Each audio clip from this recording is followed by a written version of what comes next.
ntị kedu ka ị mere kedu ka ekesi anya kedu fanụ campus si egwu ji eji n'aka na ọ na-aga nke ọma ma ọ bụrụ na ọ na-aga nke ọma nwee njide bụ nwa mgbe nta ya bụ ihe dị aka ga-ajụ afọ mbụ ọmalịcha ada Igbo isiokwu anyị tata ihe m ga-egosi anyị bụ ka anyị si na-ewe ihe ubi anyị kọrọ ya bụ na oge nkịta bụ oge ọrụ ugbo ma eleghị anya ọtụtụ ihe akọkwara oge gara aga emegokwa ihe dịka ọka ọkwụrụ nakwa ọtụtụ ihe ndị ọzọ na-anaghị afịa ahụ imi ụfọdụ n'ime ha pụtago eriwego ụfọdụ ha ya bụ n'ụbọchị nketa ka m ga-egosi gị ka anyị si ga bute ọka anyị kọrọ n'ugbo anyị bute ọka wee ruo oge esiri ya na ka esi ya na ihe ndị ọzọ ị ga-esonyere anyị ma mbọ ka isere m esikwala ka isọskraịbụ bụọ ka ị nwee ike na-esonyere m ma ọ bụrụ na m tinye ihe onyonyo ọfụ ngwa soro m ka anyị kirie ya kọrọ aka m atọ aka m na ndị aka m na-egbute ihe anyị atọ aka anyị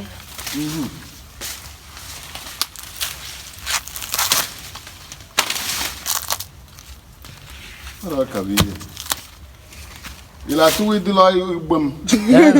paake pa ye ebe ji wee ule na manu be that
Yes,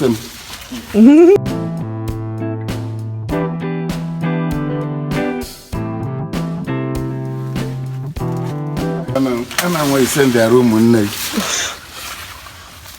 ka afọ na nna atọ ọka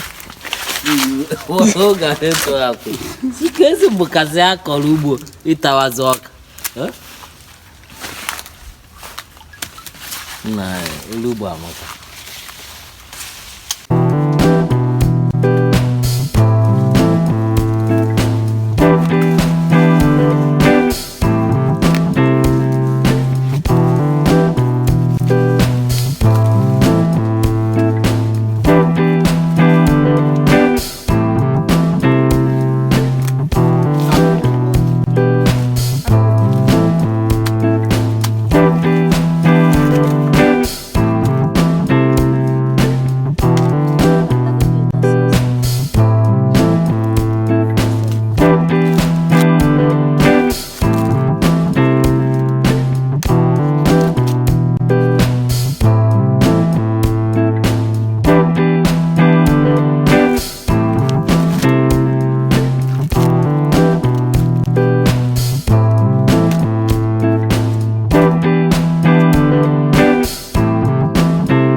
nwe ye ji here yet this time around.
maka isonyere m n'ihe onyonyo anụ a. Ana m atụ anya na ị ga-esekwa m n'ihe onyonyo ndị ọzọ na-abịanụ. Ka emesịa anụ.